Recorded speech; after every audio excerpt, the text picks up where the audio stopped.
el Shabbat intermedio, que es este Shabbat, es decir, el día sábado que cae entre el primero y el último día de Sukkot. Es una tradición de nuestro pueblo leer y estudiar el libro de Eclesiastés. En hebreo el nombre es Qohelet, se le conoce como el predicador, otras versiones dicen el maestro. La Nueva Traducción Viviente me parece que usa el maestro. La Reina Valera dice: yo el predicador fui rey en Jerusalén. La NTV dice: yo el maestro fui rey sobre Jerusalén.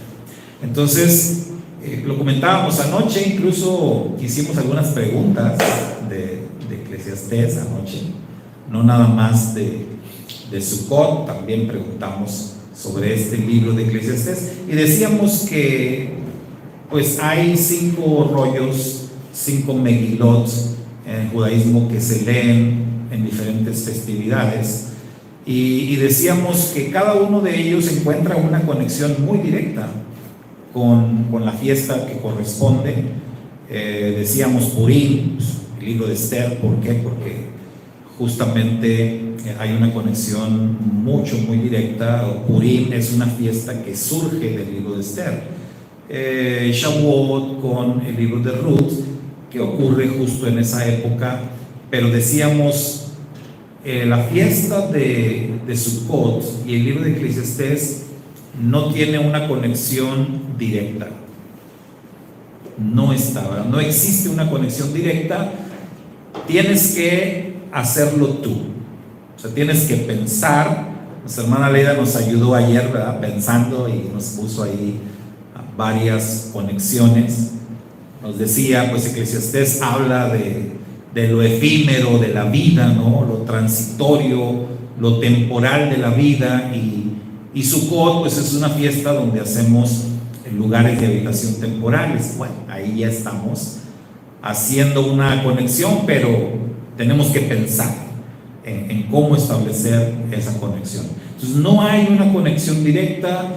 Los sabios han dado diferentes explicaciones del por qué, pero yo creo que es una muy bonita tradición el poder leer y estudiar Eclesiastés, porque pues es un libro muy bonito, muy interesante, que déjenme les digo que Eclesiastés es uno de esos libros también controversiales, tan controversial que en su momento de la historia se puso, digamos, en duda si Eclesiastés debía de estar o no en el canon de las Escrituras.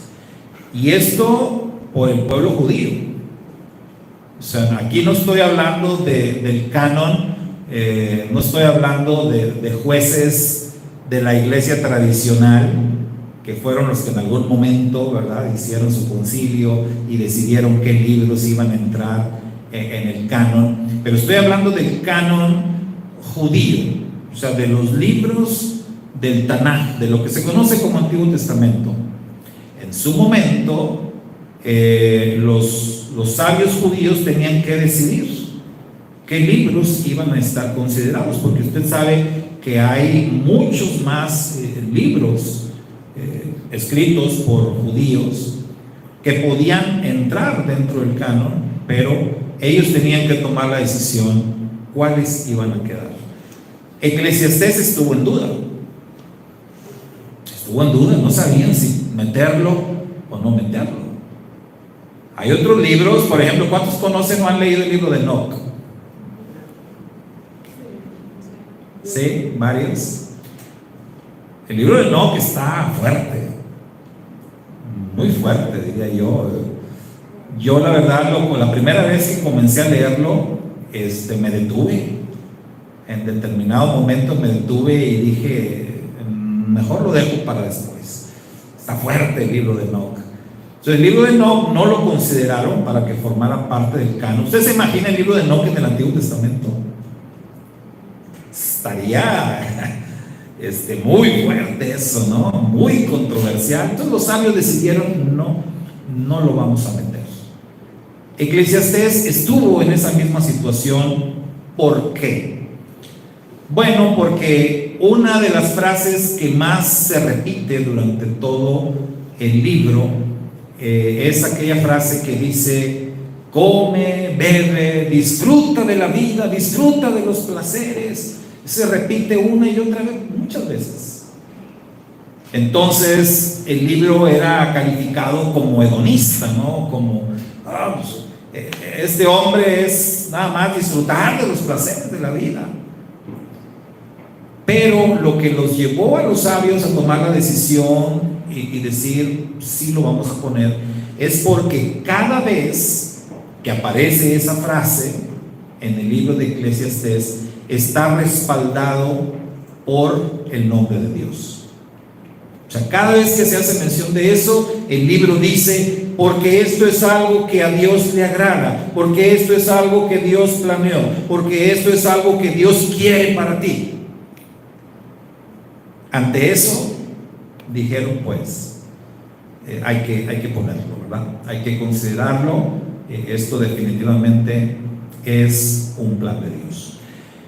Así que con esto en nuestra mente, con esa controversia que ha causado el libro durante siglos, vamos a aventurarnos a estudiarlo una vez más el día de hoy, y lo vamos a hacer bajo este tema, este título que tenemos en pantalla: el sentido de la vida. ¿Sí? El sentido de la vida. Así es como lo vamos a analizar bajo este tema. Les decía anoche, vamos a tratar de abarcar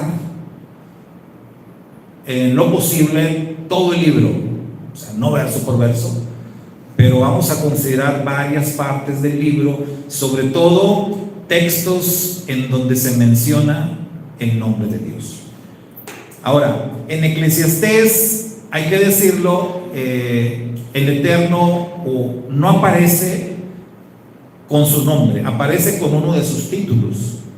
En Eclesiastés, en ningún verso vamos a encontrar nosotros, en el texto hebreo, no vamos a encontrar el nombre Yud-Hei Vav-Hei. No. Todas las veces que Eclesiastés menciona al Eterno, lo hace con uno de sus títulos más conocidos, que es Elohim. Sí, Elohim. Así lo menciona. Todo el libro es Elohim, Elohim, que al español es traducido como Dios. Pero sabemos que realmente Elohim no significa Dios, o no es tan correcto traducirlo como Dios. De hecho, la palabra Dios, usted sabe, hay mucha polémica con este concepto, que no nos vamos a meter ahorita en eso, pero Elohim, la palabra Elohim es una palabra o es un título en plural. El singular de Elohim es Él. Él. Y la palabra Él o el título Él también tiene una forma femenina, Elohá. Tiene varias variantes, valga la redundancia, pero lo importante de ese título es saber que Elohim nos habla de poder. O sea, Él está conectado con poder. Elohim literalmente lo podríamos traducir como poderes. Entonces, cuando se habla de Elohim, se habla de poderes. De hecho, la palabra Elohim en la Biblia, lo hemos dicho muchas veces, no es un título que se le adjudique solamente al Eterno. La palabra Elohim o el título Elohim se le puede adjudicar a un ángel, o se le puede adjudicar a una persona también, a un ser humano. ¿Cuáles son los requisitos para que una persona tenga el título o se le llame con el título de Elohim? Pues tiene que tener poder, tiene que tener majestad, tiene que tener dominio. Si alguien reúne esos requisitos, puede ser llamado Elohim. En ese sentido, un rey, por ejemplo, podía ser llamado Elohim. ¿Por qué? Porque tiene dominio, porque tiene majestad, porque tiene poder, porque tiene autoridad. En ese sentido, los ángeles son llamados Elohim en la Biblia. Cuando nosotros vamos al idioma hebreo, vamos a ver que este título no es exclusivo de Dios. Se puede usar por personas, se puede usar por ángeles. Vaya, incluso el mismísimo Satanás puede ser llamado Elohim. De hecho, es llamado Elohim en el Nuevo Testamento. Hay por ahí un verso en donde al Satán se le dice el Elohim de este siglo. O sea, el que domina en esta era, el que domina en esta etapa al mundo es el Satán. O sea, las versiones tradicionales dicen el Dios de este siglo, el Dios de este mundo. Eclesiastés nos presenta al Eterno en todos los 12 capítulos con el título de Elohim, el poderoso, el juez supremo, el que tiene la autoridad, el que tiene el mando, el que tiene el dominio, el que tiene la majestad. Nada más que cuando Elohim se le atribuye al Eterno, Él es el Supremo. Él es como el Dios de dioses, ¿sí? El que está por encima de todos, el Todopoderoso, el Juez Supremo, cuando se le adjudica este título. Entonces, así es como va a aparecer en todo el libro, en los 12 capítulos. Lo que hice yo para desarrollar este tema, hermanos, fue buscar todos los textos de Eclesiastés en donde se menciona a Elohim y tratar de hacer un resumen bajo este tema, el sentido de la vida. Así que pues vamos adelante y vamos a empezar a ver esos textos. El primero de ellos es Eclesiastés capítulo 1, verso número 13. Usted lo puede consultar en su Biblia, si la tiene ahí a la mano. Yo lo que le voy a poner acá en pantalla es la idea, ¿verdad? La idea, la enseñanza que nos transmite ese texto. Entonces, en Eclesiastés capítulo 1 y en el verso 13, lo que podemos ver ahí es que entender el sentido de la vida es una inquietud que Dios, que el Eterno ha puesto en el corazón de los hombres. O sea, eso es una inquietud divina, es una inquietud que recibimos directamente del cielo. Cuando un hombre se pone a meditar, se pone a pensar, se pone a reflexionar o incluso diríamos a filosofar y a tratar de entender el sentido de la vida, está siendo inspirado por Dios. Porque dice el libro de Eclesiastés, es Dios el que pone eso en el corazón del hombre, es el que le pone esa inquietud, el tratar de entender. Dicen los sabios de bendita memoria que más o menos así fue como el patriarca Abraham conoció al Eterno, justamente pensando, meditando en el sentido de la vida, viendo el cielo, viendo lo monumental de la obra del Eterno, la creación, considerando los ídolos que adoraba su pueblo, su gente. Y entonces el patriarca meditó y llegó a la conclusión: tiene que haber algo más, tiene que existir algún poder supremo que haya hecho toda esta grandeza. Y entonces, dicen los sabios, fue cuando Dios se le presentó al patriarca. Es entonces el Eterno el que pone esa inquietud en el corazón de los hombres. Y mucha gente, mis hermanos, a través de la historia, desde el principio de los tiempos y hasta nuestros días, mucha gente, muchas personas han llegado al conocimiento del Eterno precisamente por esa inquietud. porque en algún momento le surgió en su mente, en su corazón, el tratar de entender el sentido de la vida.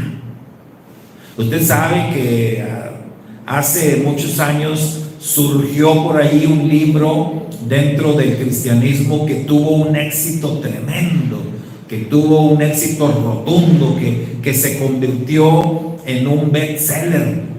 Bueno, se convirtió en el libro más vendido solamente detrás de la Biblia. Y usted sabe que la Biblia siempre, por mucho tiempo, ha sido el libro más vendido en todo el mundo. Bueno, este libro se puso detrás de la Biblia como el libro más vendido. Ahora, ¿usted sabe por qué se vendió tanto ese libro? Por el título. Por el título más que nada. Porque este libro se llama Una vida con propósito. Y debajo, como subtítulo, decía: ¿para qué estoy aquí en la tierra? Entonces es un título muy sugerente. Cualquiera que lo ve dice: wow, este libro entonces me va a explicar el sentido de la vida.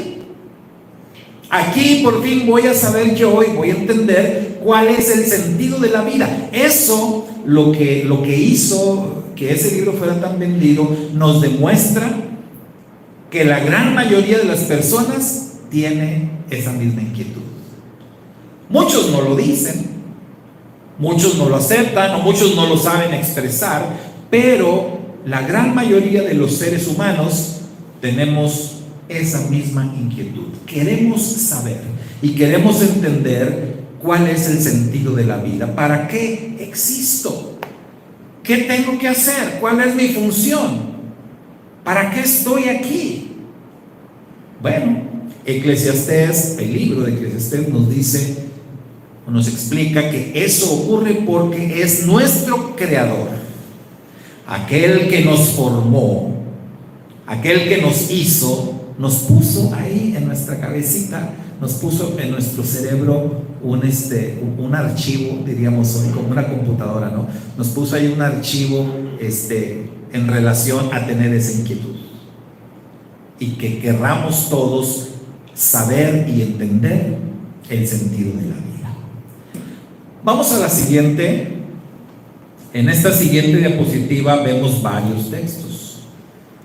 Aquí ya vamos al capítulo 2, verso 24, verso 26, capítulo 3, verso 10 y también capítulo 3, verso 13. Estos 4 versos que podemos ver aquí, y nada más puse 4, pero como les mencioné al principio, realmente hay muchos más. No los quise poner todos, pero son bastantes versos en el libro de Eclesiastés que nos hablan acerca de esto mismo, y que nos dicen, y lo podemos entender nosotros así, que el sentido de la vida es trabajar y disfrutar del fruto del trabajo. Así, tal cual, llanamente. ¿Cuál es el sentido de la vida? ¿Para qué existo? ¿Para qué estoy aquí en la tierra? Para trabajar, mi hermano. Esto a los flojitos pues no les va a gustar, ¿verdad? ¿Cómo que para trabajar? Muchos todavía piensan que el trabajo es un castigo de parte de Dios. Muchos todavía siguen creyendo esa mentira, ¿verdad? Que después de que Adán y Eva pecaron, Adán fue castigado con el trabajo. No, eso no es verdad. Nada más hay que leer con cuidado el texto y ver en Génesis que antes de que pecaran, ya el Eterno le había asignado a Adán el trabajo. O sea, Adán tenía que trabajar. Nuestro santo maestro de justicia de Israel y del mundo, su majestad Yeshua, dijo en alguna ocasión: mi padre hasta ahora trabaja y yo trabajo.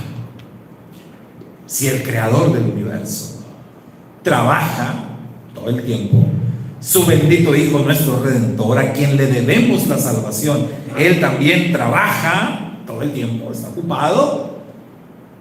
¿Por qué nosotros no habríamos de trabajar? ¿Por qué el ser humano habría de ser creado para otra cosa? para estar descansando, ¿no? No. El sentido de la vida, dice el Eclesiastés, dice el predicador Salomón, el escritor de este libro, el hombre más sabio que ha existido desde el principio y hasta el fin. Entre los seres humanos no ha habido otro más sabio que el rey Salomón. Él escribió esto y él entendió, después de mucho meditar, después de mucho reflexionar, él entendió que el sentido de la vida es trabajar, pero no solamente trabajar, sino disfrutar del fruto del trabajo. Que saben que, y lo quise destacar ahí, lo quise poner ahí con hasta de otro color, la palabra disfrutar. Porque sabe que hay un gran problema con muchas personas. Los seres humanos somos de pronto muy radicales. De pronto no entendemos como de puntos medios, como que no entendemos de equilibrio. Entonces hay personas que de plano no quieren trabajar y hay otros que se matan trabajando. O sea, hay otros que no entienden de hacer otra cosa más que trabajar, trabajar, trabajar y seguir trabajando. Entonces hay que encontrar un equilibrio. Por eso dice el escritor sagrado, disfrutar del fruto del trabajo, porque ¿qué sentido tiene? Dígame usted, ¿qué sentido tiene pasártela trabajando todo el tiempo y no poder disfrutar del fruto de tu trabajo? Que no te quede tiempo para las cosas importantes de la vida. Y saben ustedes que nosotros estamos viviendo en tiempos muy peligrosos, dice la Escritura. Desde hace algunos años, y esto es un plan maquiavélico, un plan diabólico, en el que están involucradas obviamente muchas personas que yo soy conspiranoico, yo soy de los que sí creo que hay una élite y que hay gente que le sirve al mal y que están en puestos estratégicos en el mundo y que son los que deciden y quitan y ponen y cambian.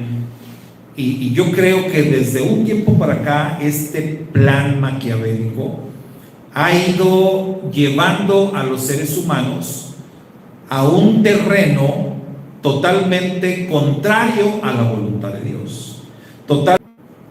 Es el que trabaja, el hombre es el que provee, la mujer es el ama de casa.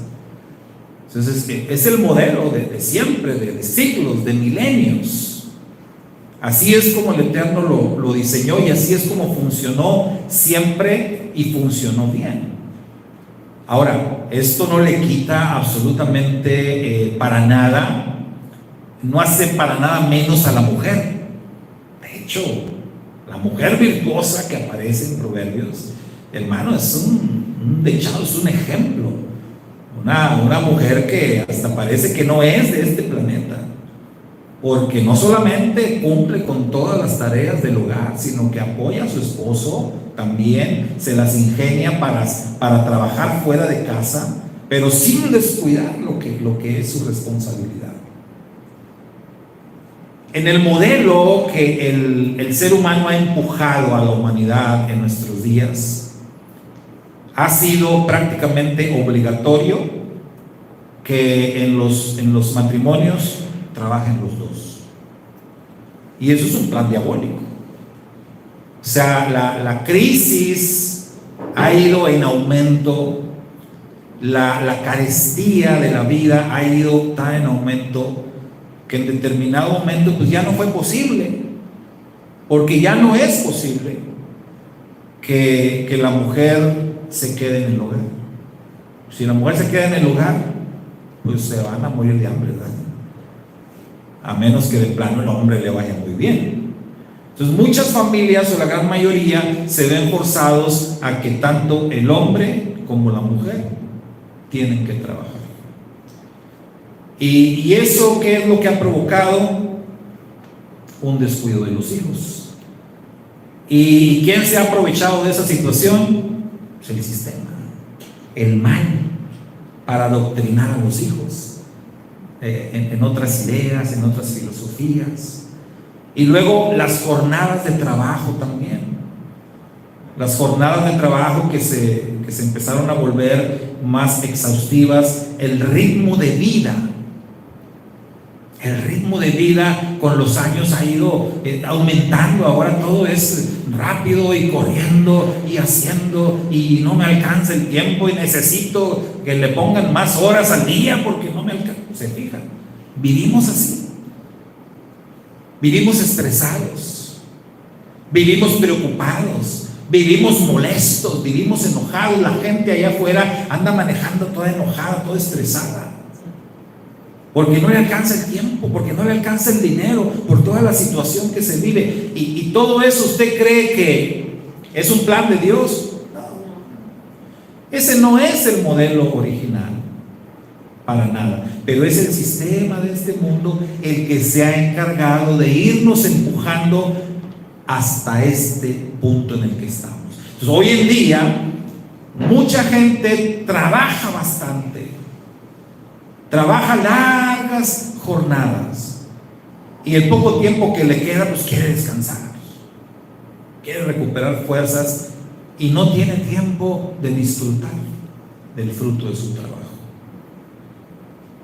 Ese no es el plan de Dios. Por eso destacamos esto, ¿no?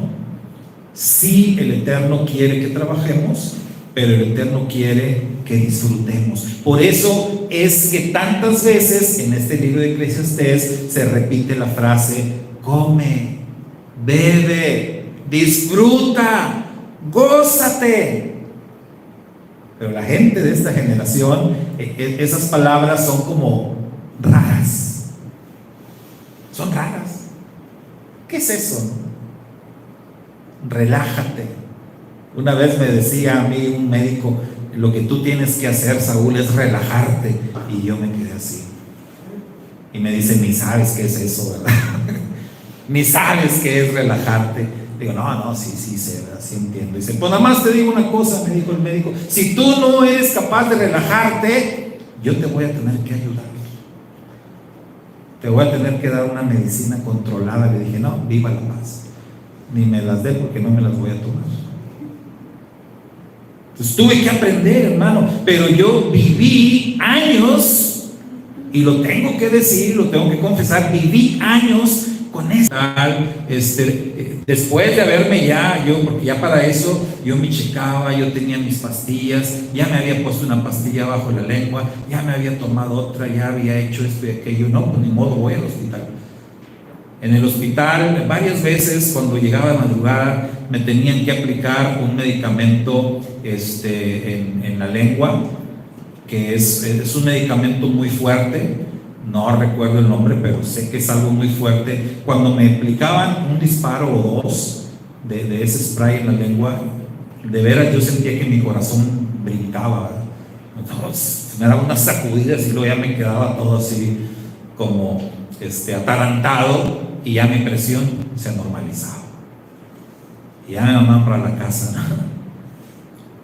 A veces 2 horas después o 3 horas después, ahí voy de vuelta, con la presión otra vez bien alta. Entonces, por eso, cuando ya me vio un doctor, un especialista, me dijo: lo que tú necesitas es relajarte. Tu presión está así y se sube porque eres una bomba de tiempo. Estás estresado, estás preocupado por muchas cosas. Y aparte de tus problemas, todavía andas cargando con los problemas de otros. Dice: no es posible. O sea, o aprendes a relajarte o yo te voy a tener que ayudar, me dijo. Gracias al Eterno, que después de años entendí y aprendí, y me relajé. ¿Verdad? Me relajé. Me dijo otro médico: ¿sabes qué es lo que necesitas tú? Dijo: necesitas agarrar un galón así de aceite y echártelo todo encima. Dije: ¿y eso para qué? Para que todo se te resbale. Para que todo se te resbale. Deja de preocuparte, deja de estresarte, deja de estar piense y piense en los problemas, en las situaciones. Pero vemos personas que somos así, que somos muy aprensivos, y que no nos gusta tener pendientes, que hay una situación y no descanso hasta que, no, es que no tengo que hacer eso. Dejé ese pendiente, ya estoy en la noche y no puedo, me levanto a hacerlo pues ya para poder dormir. Tenemos que aprender a relajarnos, tenemos que aprender a disfrutar, porque de otra manera estamos yendo en contra del plan de Dios. Bíblicamente hablando, estamos dando coces contra el aguijón. Bueno, el sentido de la vida, siguiente diapositiva, acá tenemos 3 versos. Eclesiastés capítulo 3, verso 11, verso 14 y verso 15. Fíjese qué hermoso esto. El sentido de la vida es meditar en conceptos como eternidad, perpetuidad, orígenes, restauración, trascendencia. Este tipo de cosas, este tipo de conceptos son los que le dan sentido a la vida. Una persona que nunca piensa en estos conceptos, que nunca se detiene siquiera a pensar en la eternidad, que no piensa que existe vida después de la vida, personas que no meditan en las cosas que son perpetuas, personas que nunca se detienen a pensar en la historia, en los orígenes. Oye, pues ¿de dónde vengo? ¿Sí? ¿Quiénes fueron mis ancestros? Oye, ¿cómo se originó el mundo? ¿De dónde salió esto, aquello? Alguien que no se detiene a pensar en estas cosas no va para ningún lado. Entonces, es necesario. Esto es lo que le da sentido a la vida. El que nos ocupemos en estos asuntos, no solamente meditar en ellos, no solamente pensar en ellos, no solamente estudiar estos conceptos, sino ocuparnos en ellos. Porque, hermano, tú puedes creer en la eternidad. ¿Cuántos dicen amén? Amén. Entonces podemos creer en la eternidad, pero ¿qué estamos haciendo? ¿Qué estamos haciendo si realmente creemos en la eternidad?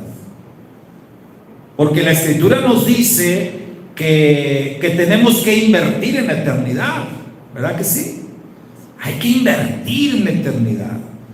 No inviertas tus bienes, no inviertas tu tiempo, no inviertas tus talentos en las cosas que perecen, en las cosas que se van a quedar aquí en este mundo.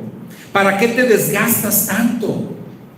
Más bien, invierte en las cosas que van a trascender, en las que cuando tú, si es el plan de Dios, que llegue ese día, y digo si es el plan de Dios, yo sé que todos vamos a morir, pero si es el plan de Dios que mueras antes de que el Mashiach venga, ocúpate más en invertir en el reino de los cielos, en las cosas que realmente te van a acompañar. Recuerde las palabras de aquel hombre sabio llamado Job, que dijo: desnudo salí del vientre de mi madre y desnudo volveré allá. Pero él está hablando de las cosas perecederas, de las cosas que el plan divino es solamente que te acompañen en esta etapa, en este peregrinar por este mundo. Pero hay cosas que sí te las puedes llevar. Hay cosas que sí van a trascender contigo, como dice el libro del Apocalipsis: descansarán de sus trabajos, pero sus obras con ellos siguen. O sea, hay obras que podemos hacer que nos las vamos a llevar con nosotros. Entonces, esto le da sentido a la vida, hermanos, ocuparnos en estas cosas, ocuparnos en la eternidad, ocuparnos en las cosas que son perpetuas, pensar en estas cosas y hacer y trabajar para estas cosas. Siguiente, el sentido de la vida es saber que inevitablemente todos enfrentaremos un juicio divino debido a nuestra condición. Y esto lo vemos ahí en Eclesiastés capítulo 3, versos 17 y 18. Justamente ayer, sí fue ayer, ¿verdad? Que fue don Enrique. El señor que nos renta ahí el local, ayer pasó ahí a cobrar la renta y normalmente él va pues, muy rápido, ¿no? A veces se detiene un poquito y nos hace un poco de plática. Ayer fue una de esas veces que se detuvo un poco a platicar y de pronto él nos decía que pues él era un fiel creyente en Dios. Él sabe que nosotros somos pastores y nos considera, ¿verdad? Nos tiene consideración. No le digan a nadie, ¿verdad? Pero nos cobra menos. Y él dice, no, yo sé que ustedes le sirven a Dios, por eso. Pero él nos decía ayer, fíjense que yo mucho tiempo, dice, muchos años, estaba todo el tiempo estresado y pensando nada más en el dinero. Me despertaba en la mañana y hacía una oración. ¿Pero qué pedía? Dinero. En la noche me acostaba a dormir y antes de dormir hacía también una oración. ¿Y qué pedía? Dinero. Un día, dice, me puse a pensar, dije, bueno, pues ¿a qué Dios le estaré yo rezando? Pidiendo nada más dinero. Y yo le iba a decir, ya no le dije, ¿verdad? Pero si quiere le digo, el nombre a quien le estaba rezando, ¿no? Pero al creador no, al creador del universo no. Pero él solito lo entendió y él nos decía, no, ya estuvo bueno. Y cambié, ¿verdad? Dijo, cambié y bueno, ahí se ve ya bien distinto, bien relajado y todo. Porque así es como tiene que ser. Y él decía que él entendió que tenía que cambiar porque a final de cuentas un día iba a morir igual que todos y iba a tener que enfrentar un juicio. Fíjese, él entendió eso. Yo no sé si alguien se lo dijo, yo no sé si lo leyó por ahí, lo escuchó, no sé, él nada más nos platicó eso y entendí que un día iba a tener que enfrentar un juicio. ¿Qué cuentas voy a dar? ¿Que viví toda mi vida preocupado por el dinero? No, hay que hacer ajustes. Eclesiastés nos dice, hermanos, y esto es algo también que le da sentido a la vida, el que entendamos esa parte. Nadie le va a poder sacar vuelta a eso. Es inevitable. Todos, absolutamente todos, desde un presidente de un país hasta los que ocupan los lugares más bajos en las clases sociales, todos vamos a tener que enfrentar un juicio divino debido a nuestra condición. ¿Cuál es nuestra condición? ¿Qué dice la Biblia? Somos pecadores. Somos pecadores. Eclesiastés en estos versos por ahí habla más fuerte. Dice que somos semejantes a las bestias.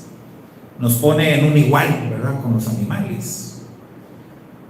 Entonces, debido a esa condición, todos tenemos que enfrentar un juicio divino. Esta es una verdad que le da sentido a la vida, que una gente cuando lo entiende, cualquier persona que entiende esto, créame, como este señor, como don Enrique, va a cambiar su forma de pensar, va a cambiar su forma de ser, va a cambiar su conducta, porque está entendiendo que ese juicio lo está esperando, que es cuestión de tiempo y lo va a tener que enfrentar.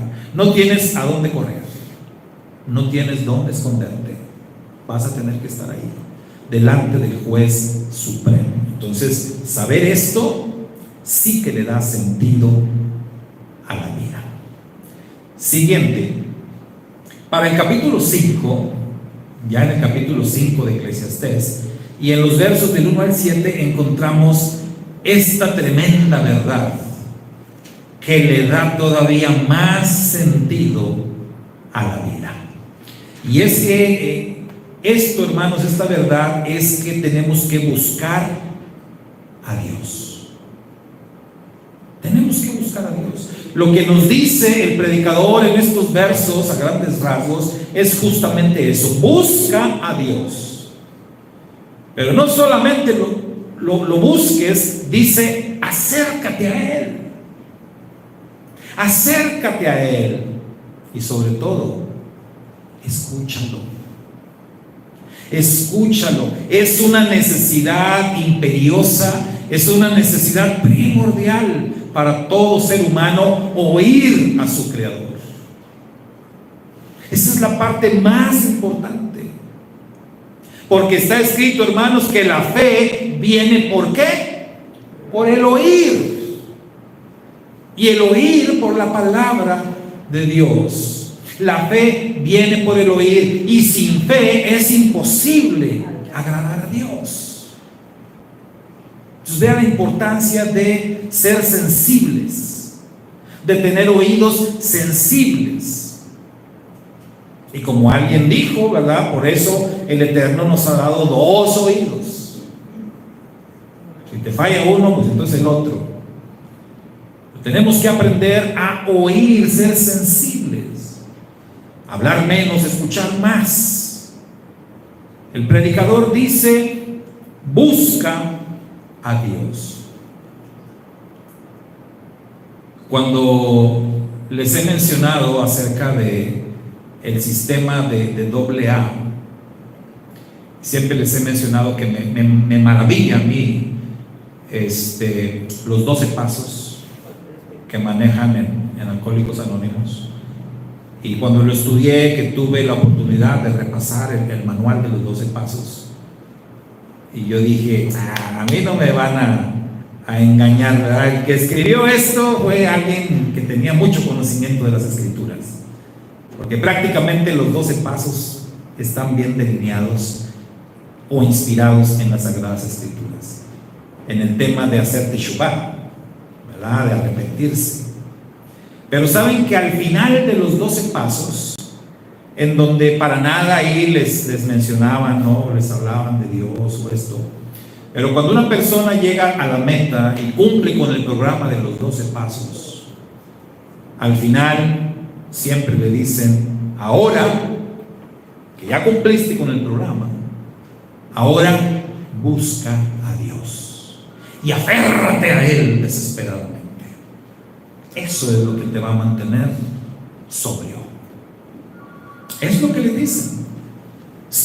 Ellos reconocen esto que escribió el predicador.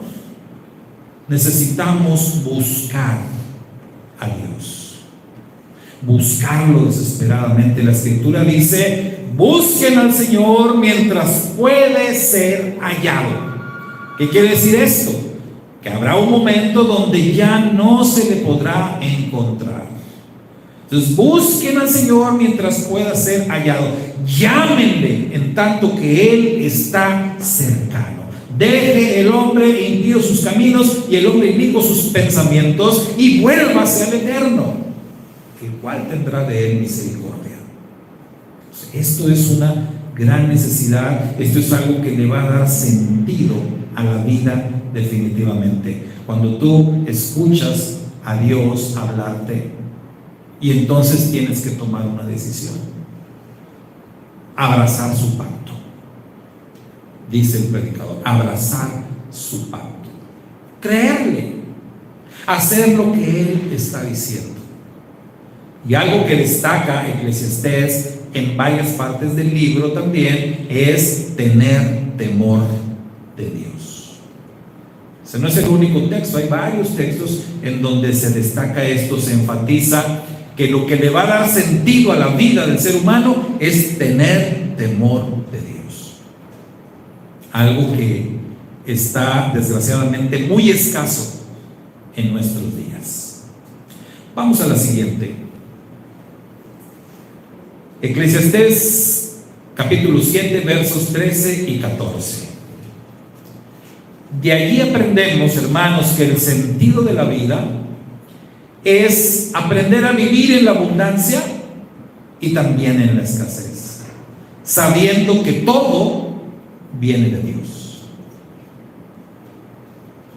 Qué hermoso esto, ¿no? Qué buen consejo nos da el predicador. Es necesario, para que tu vida tenga sentido, es necesario que tú entiendas que en la vida va a haber etapas donde te vaya muy bien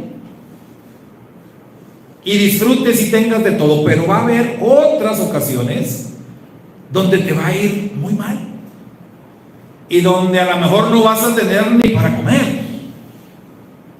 Pero tú tienes que entender que todo esto es plan de Dios. Todo esto proviene de Dios. El Rab Shaul, aquel que es conocido como el apóstol Pablo, lo entendió a la perfección. Por eso él decía: sé vivir en la escasez y sé vivir también en la abundancia. En todo y por todo he sido enseñado. Todo lo puedo en Cristo que me fortalece. Ese verso que tanto le gusta a muchas personas, que tanta gente lo conoce, que tanta gente sabe, pero que pocos realmente saben el contexto o entienden de qué está hablando. Porque si tomas nada más la frase sola, todo lo puedo en Cristo, se puede ahí hacer algunas ideas erróneas. Pero todo lo puedo es sé vivir en la escasez y sé vivir en la abundancia. O sea, tener mucho a mí no me hace perder el piso, ¿verdad? O sea, tengo mucho, lo disfruto, pero sé que de repente puedo estar otra vez abajo. O sea, si tú entiendes eso como lo entendió el Rab Shaul, entonces todo lo puedes, ¿verdad? Todo lo puedes en el Señor, en ese sentido. Y Eclesiastés nos dice que esto le va a dar mucho sentido a tu vida. Y no te vas a derrotar al tener una mala racha. No te vas a rasgar las vestiduras. No te vas a echar tierra en la cabeza porque me está yendo muy mal, me quedé sin trabajo, no tengo todas las deudas y ya mejor me quiero morir. No, espérate. Cuando entiendes que todo es un plan divino y que las cosas pueden pasar así, eso le da sentido a tu vida. Vamos con otra más. Capítulo 7, verso 29. El sentido de la vida es mantenerse firme en el plan que Dios diseñó para nosotros y no apartarnos. Esto es muy importante. Esto es muy importante, hermano. Mantenerte firme, mantenerte en el camino que el Eterno ha trazado para ti y no apartarte.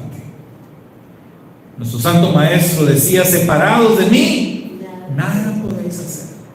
En otras palabras, si tú te separas de mí, te va a ir mal. Si tú dejas de seguirme, te va a ir mal. Si tú dejas de hacer lo que yo te ordeno que hagas, te va a ir mal. Si tú te ocupas en otras cosas en lugar de ocuparte de mí, te va a ir mal. No te apartes del plan. No te apartes de lo que Dios te ha llamado a hacer.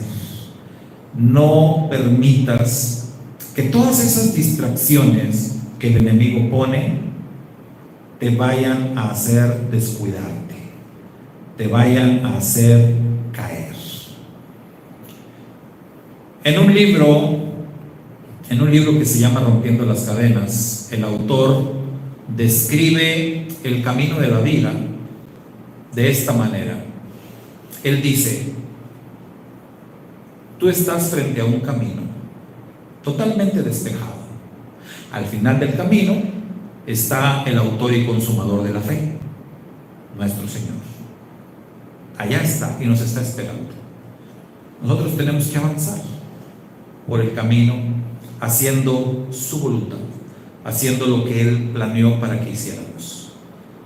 El camino está libre solamente con las tareas que Él nos ha asignado, pero a los lados del camino, de un lado y del otro del camino, hay muchas distracciones, hay muchas cosas que están allí llamándote. Y él en su libro dice, son demonios. Son demonios, dice, que te hablan, que te incitan, que te dicen, hey, ven acá, acompáñanos, aquí tenemos una fiesta a todo dar, aquí tenemos, mira, ven, acá hay esto, acá hay aquello, y te están todo el tiempo llamando, tratando de que te salgas del camino. En algunas ocasiones, de plano, se atreven a invadir el camino, se atreven a estorbarte, e incluso a amenazarte. De pronto se te atraviesan y te amenazan. Tienes que venir con nosotros, órale, nos vas a ir para allá.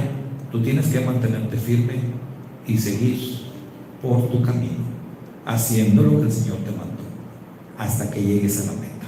Así lo explica él a grandes rasgos. Así dice que él visualiza el camino, la vida del creyente.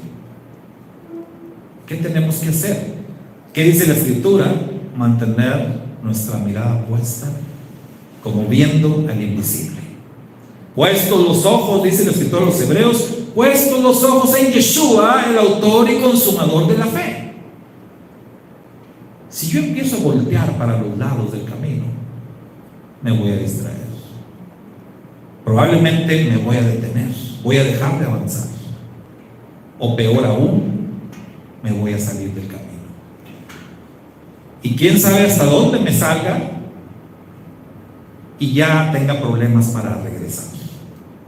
Por eso tenemos que mantenernos firmes en ese plan que Él tiene para nosotros y no separarnos, no apartarnos, no distraernos.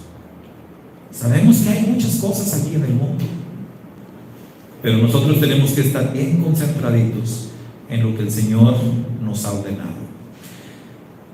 Otro texto, aquí pasamos a capítulo 8. Capítulo 8, verso 2.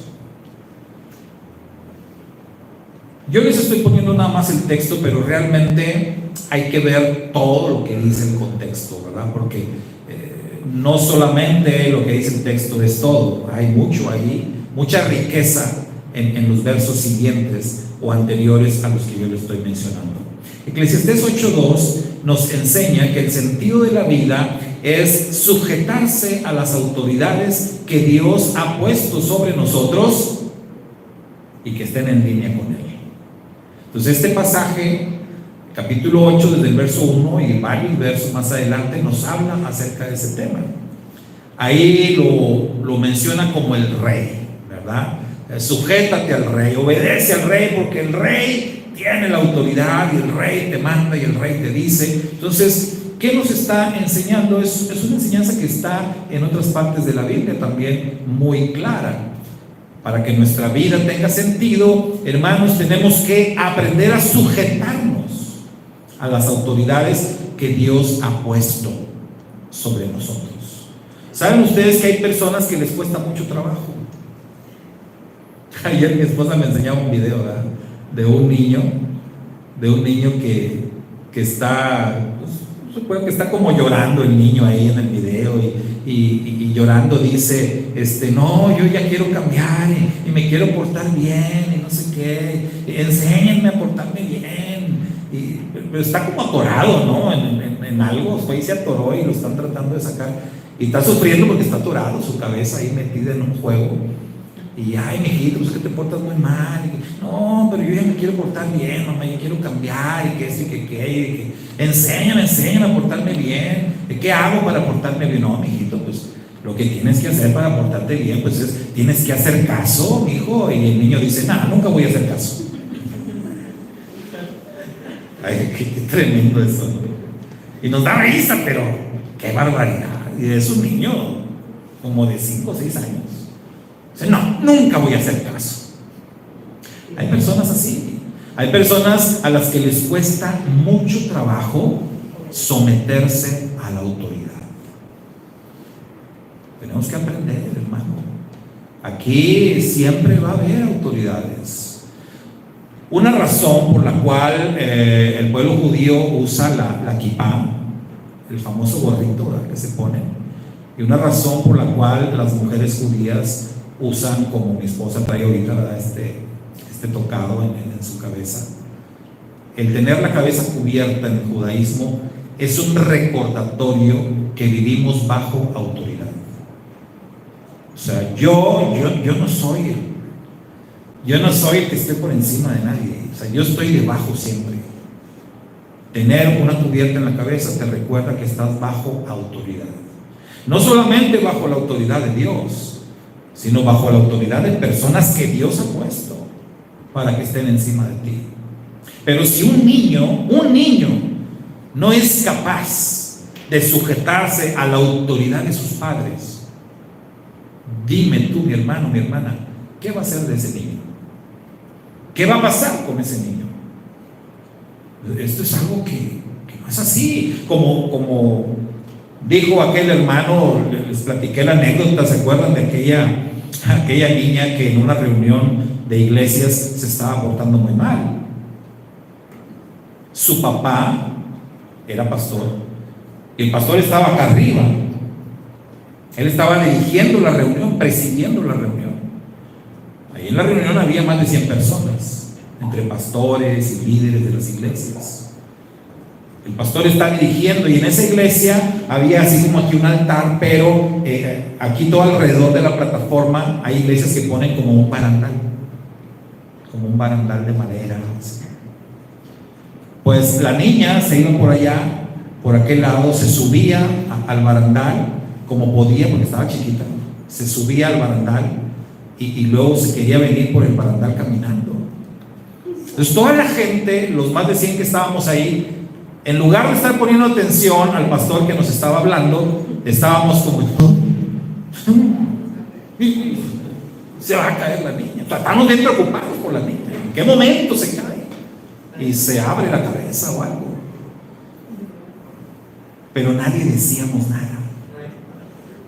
Nadie decíamos nada, nadie se paraba, nadie hacía nada, porque luego así somos, ¿no? Estamos viendo el problemón y nadie hace nada. Todos ahí. Y el hermano habla y habla, él en lo suyo. Seguía, y su niña ahí. Y ya llegaba hasta acá, donde él estaba, por aquí se bajaba y se regresaba y volvía a hacer lo mismo. Hasta que un hermano no pudo más y se levantó. Se levantó de plano y dijo: oye, hermano, ya por favor, controla a tu niña, hermano, ya por favor, que ya no esté haciendo eso, no te estamos poniendo atención.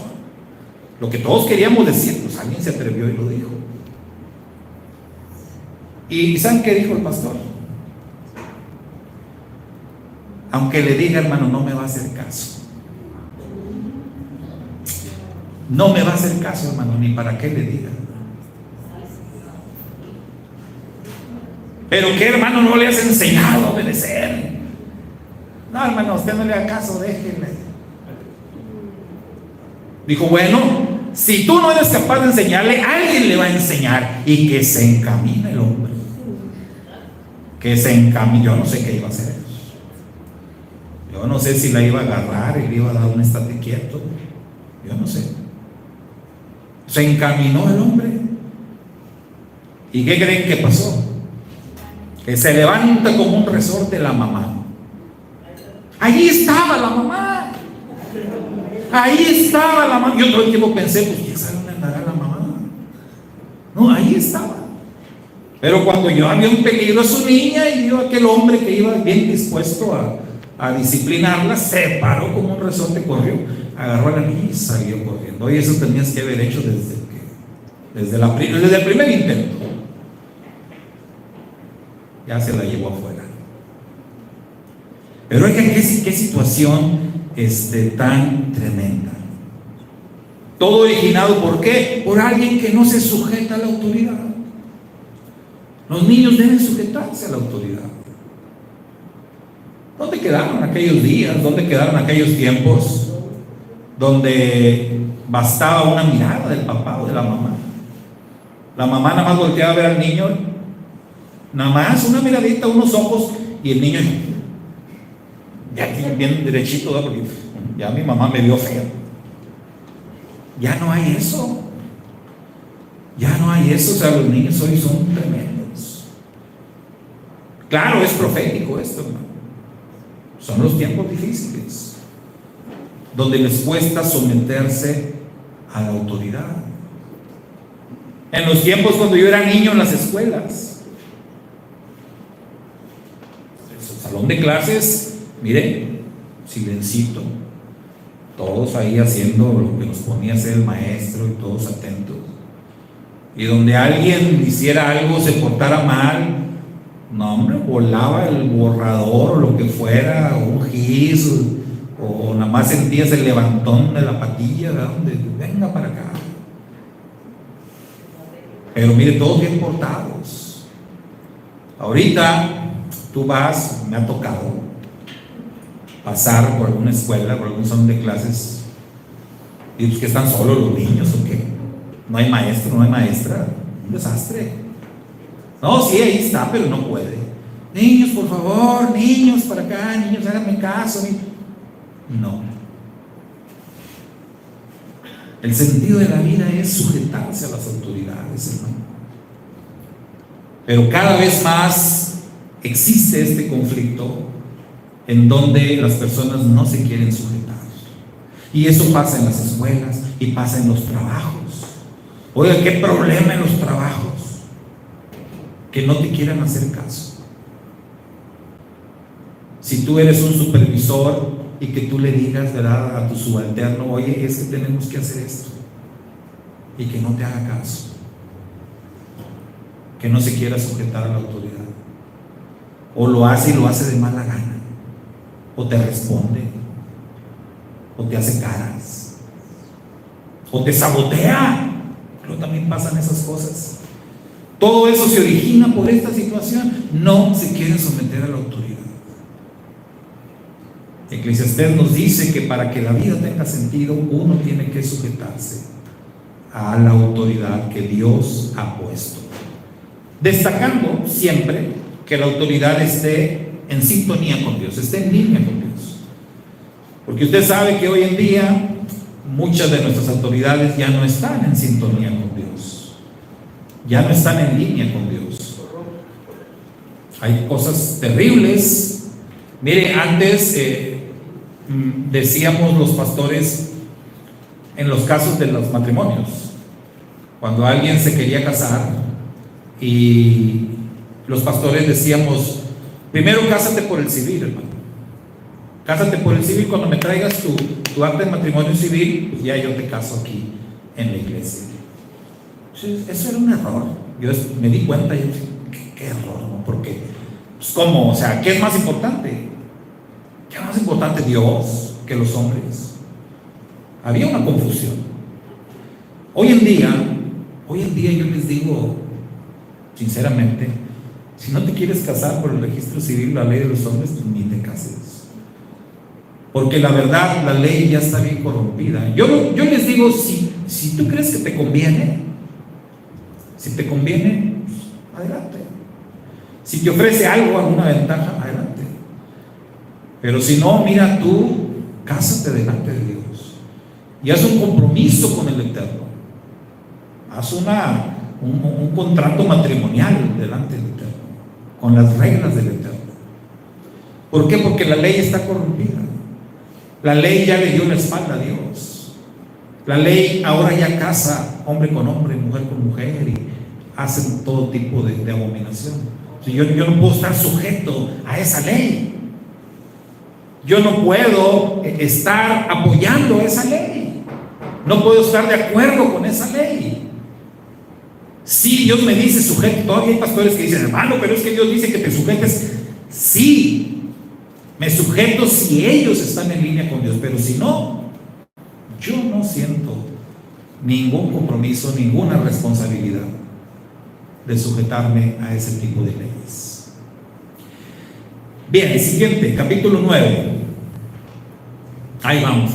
Yo sé que ya tienen hambrita, ¿verdad? Pero les dije que este iba a ser un sermón largo.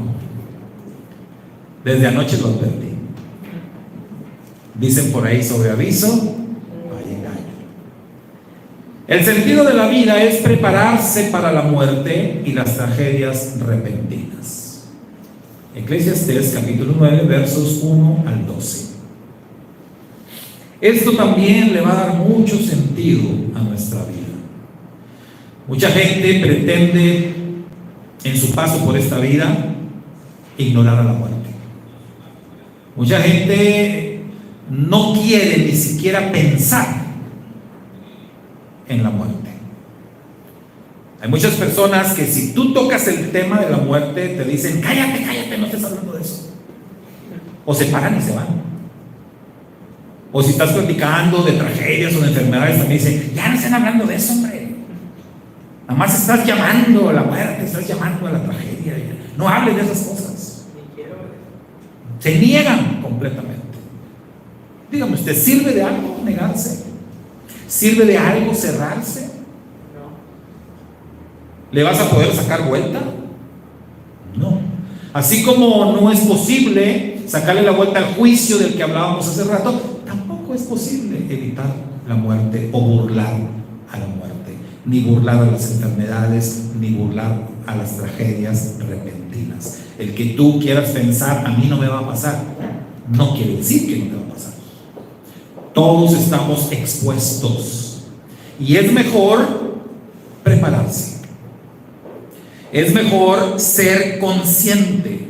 Cuando tú eres consciente de las tragedias, cuando tú eres consciente del tema de la muerte, hermano, cuando esta llega, cuando esto pasa, tú estás listo. Ya no te sorprende, ya no te golpea con tanta fuerza. Cuando no estás preparado, cuando ni siquiera lo has considerado o cuando te has negado a esa idea, te llega a pasar una situación así y te arrolla, te deprime, incluso puede acabar contigo.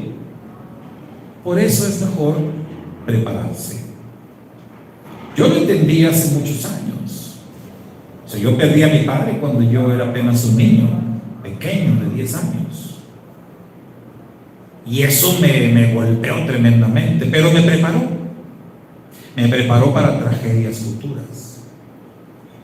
Cuando llegaron otras tragedias a mi vida, yo ya estaba más preparado.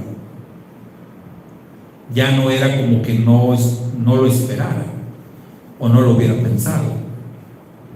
Porque ya después, cuando aprendes, desde la primera tragedia en tu vida, tienes que aprender. Si te niegas y no aprendiste la lección, te va a volver a pasar. Y cada vez que llegue la tragedia, te va a pasar de nuevo. Por eso uno necesita aprender y prepararse cómo tratar con la muerte y cómo tratar con las tragedias repentinas. Porque si no les ha pasado, les va a pasar. Un día todo está bien en tu vida y en un momentito, en un cerrar y abrir de ojos, todo cambia. De un día para otro tu mundo es totalmente distinto porque llegó una tragedia repentina. Y ya sea que perdiste a un ser querido, ya sea que te accidentaste, te dio una embolia, un infarto, lo que sea, quedaste postrado, todo puede cambiar de un momento a otro. Y si nunca lo pensaste, si nunca te preparaste, si nunca te mentalizaste para eso, ¿qué va a pasar contigo? El escritor sagrado nos llama a prepararnos para cosas que son totalmente reales y que le pueden pasar a cualquiera. Siguiente texto, Eclesiastés 11:5. ¿Qué nos enseña este verso? Que el sentido de la vida es aceptar que no sabemos ni entendemos todo. Esto también le da mucho sentido a la vida. ¿Ha conocido usted personas que creen que lo saben todo? ¿O que les gusta como mostrar que todos saben? El escritor sagrado dice, eso no es bueno de ninguna manera. Uno tiene que aprender a aceptar que no sabemos todo. Y cuando te dicen o te preguntan algo, saber decir, no sé, no tengo ni idea. Pero algunos, no, pues déjame a ver qué te invento, a ver qué te digo, o dame tantito, ahorita investigo, porque no te gusta quedar como el que no sabe. No lo sabemos todo, ni lo entendemos todo, mucho menos. El momento que tú aceptes esta realidad también, mira, te quitas mucho estrés de tu vida, te quitas muchas preocupaciones en cosas sencillas. Yo no lo sé todo, yo no lo puedo resolver todo, yo no tengo las soluciones para todo. Porque es terrible cuando a veces llega a pasar que las demás personas te convierten a ti o te ven como el que le va a dar la solución. ¿No les ha pasado? A veces en la familia, a veces en el trabajo, hay otros que te adoptan como el que lo va a solucionar. Hay un problema y no, hombre, ahorita el hermano Lugo él nos va a solucionar la cosa. Imagínense la presión para el hermano. Pero hay personas así y escogen a alguien y él nos va a decir ahorita. Él va a saber qué hacer. Él va a tener la respuesta. O a veces hay jefes en los trabajos. Hay jefes que te agarran a ti como encárguese, Ramírez. Keila, encárguese, Keila. Oiga, pero esto yo nunca lo... yo confío en usted, Keila. Usted puede, hombre, ándele, encárguese. Y todo te quieren encargar, y todo quieren que solucione. Y empiezas a desarrollar este problema de sentirte responsable, de tener que dar respuesta para todo, solucionar todo, arreglar todo. Oye, nadie puede hacer eso. Es una carga grande, fuerte. Pues tenemos que aprender a decir que no. Tenemos que aprender a decir, yo no sé, no sé, y no sé. Y hágalo como que hágalo usted.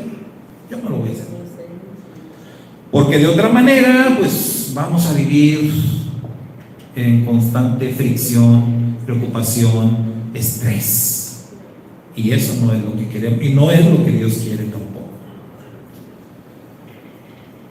Siguiente texto, Eclesiastés, ya estamos llegando a la meta. Eclesiastés 12, versos 1 al 7. El sentido de la vida es honrar a Dios con nuestro servicio, entregándole nuestros años más productivos. Usted conoce el texto seguramente a la perfección y lo acaban de leer recientemente. Les encargué que lo leyeran o que lo escucharan. Eclesiastés 12. Acuérdate de tu Creador, dice el predicador, en los días de tu juventud, antes de que vengan los días malos, en los cuales digas no tengo en ellos contentamiento. Antes de que te empiecen a fallar las piernas, antes de que ya no mires bien con tus ojitos, antes de que ya no escuches bien con tus oídos, antes de que te vuelvas viejo, antes de que te estés acercando más y más a la tumba. Aprovecha los mejores años de tu vida. Aprovecha cuando estás fuerte. Aprovecha tus talentos. Aprovecha los dones que Dios te ha dado. Aprovecha tus años más productivos y sírvele al Señor. Honra al Señor con toda esa fuerza, con toda esa energía. Porque, hermano, el tiempo se pasa volando. Y cuando menos lo esperes, ya vas a estar grande. Ya te van a empezar a dar reumas. Ya vas a empezar con algunos problemas. Ya no vas a ser el mismo. Hubo un tiempo que vivimos nosotros aquí arriba. Varios años vivimos aquí arriba.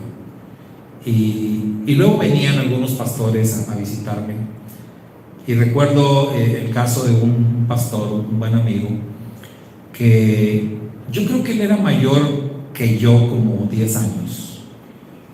Entonces andábamos haciendo algo allá arriba y al bajar las escaleras bajamos. Entonces pues yo vivía aquí, ¿verdad? Entonces yo bajaba volando. Yo bajaba la escalera de 3 en 3 los escalones. Y recuerdo que él me dijo: qué bárbaro, brother, Oye, tú bien rápido bajas y subes. Hombre, yo ya no puedo. Y yo lo miraba a él así como, pues, yo lo miraba muy bien. 10 años mayor, sí, pero yo lo miraba como físicamente bien, pero decía, no, hombre, si yo doy un brinco así, me duele aquí, me duele acá. Y en ese momento yo no entendía eso. Hoy lo entiendo perfecto. Hoy yo evito subir, ¿verdad? Ya no subo casi allá arriba. Ya que me duele mi rodilla, me duele la espalda, ya no puedo estar mucho de pie, ya, o sea, van pasando los años. Pero gracias al Eterno que Él me llamó cuando yo tenía 27 años de edad. A los 27. Y gracias al Padre que muchos años pues le serví, ¿verdad? Con toda esa fuerza y energía que se va yendo, ¿verdad? Va menguando, se va acabando. Entonces por eso dice el predicador, si tú estás en esa etapa donde aún tienes toda esa fuerza y toda esa energía, dedícala al Señor, hónralo, acuérdate, dice, y lo vuelve a repetir, acuérdate de tu Creador. Usa toda esa fuerza para servirle a Él. No la malgastes en cosas que no van a trascender. Invierte más en las cosas de Dios. Produce para el Señor. Y finalmente, los últimos versos de este libro, Eclesiastés capítulo 12, versos 13 y 14. El sentido de la vida es llegar al final de ella en paz. Poder llegar al final del camino, hermanos, en paz, satisfechos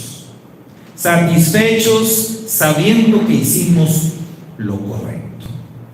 Uno de los textos sin duda más admirables de las Sagradas Escrituras son los que escribe el Rab Shaul cuando él dice: he acabado la carrera, he guardado la fe. O sea, él está satisfecho, él está tranquilo. Él veía atrás y decía: me fue bien, ¿verdad? Hice lo que tenía que hacer, creo. Entonces me voy en paz, me voy tranquilo. Creo que hice buen uso de los años que Dios me dio de vida, hice buen uso de los dones, de los talentos, de los bienes, del tiempo de mi familia. Hice buen uso, le eché ganas. Estoy tranquilo, estoy satisfecho. Sé que viene el juicio, sé que voy a enfrentar ese juicio, sé que voy a ser juzgado por todo lo que hice mientras estuve en el cuerpo, sea bueno, sea malo. Sé que voy a ser juzgado, pero voy tranquilito a ese juicio. Eso es lo que le da mayor sentido a la vida. Todos los que estamos aquí, hermanos, estamos en diferentes momentos de lo que es el viaje de la vida. ¿Puedes tú decir que has encontrado el sentido de la vida? ¿Puedes decir que estás viviendo tu vida de acuerdo a todo lo que este hombre sabio escribió? Esa es la pregunta. Y ese es el llamado. Tenemos que darle sentido a la vida. No es tarde, porque como dicen por ahí, mientras hay vida, hay esperanza. Hay cosas que podemos hacer. Hay que trabajar y hay que darle sentido a la vida. El tiempo que nos quede, sea mucho o sea poco, hay que darle sentido a nuestra vida. Y la mejor manera es siguiendo el modelo original, siguiendo el plan de Dios, estando en una relación con Él, escuchándolo, obedeciéndolo. Eso es lo mejor que podemos hacer. Y así lo explica el predicador. El fin de todo el discurso oído es este. El resumen es este: teme a Dios y guarda sus mandamientos. Eso es todo lo que tenemos que hacer todas las personas. No hay más. Shabbat Shalom. Shabbat Shalom, feliz Sukkot para todos. Sigamos disfrutando de esta festividad. Así terminamos con este tiempo, con este tema, y solamente nos resta presentar nuestras ofrendas. Pues preparemos nuestras ofrendas para concluir nuestro servicio. Nuestros hermanos que nos han acompañado a la distancia, Shabbat Shalom, nos despedimos de ustedes. Más tarde nos unimos otra vez.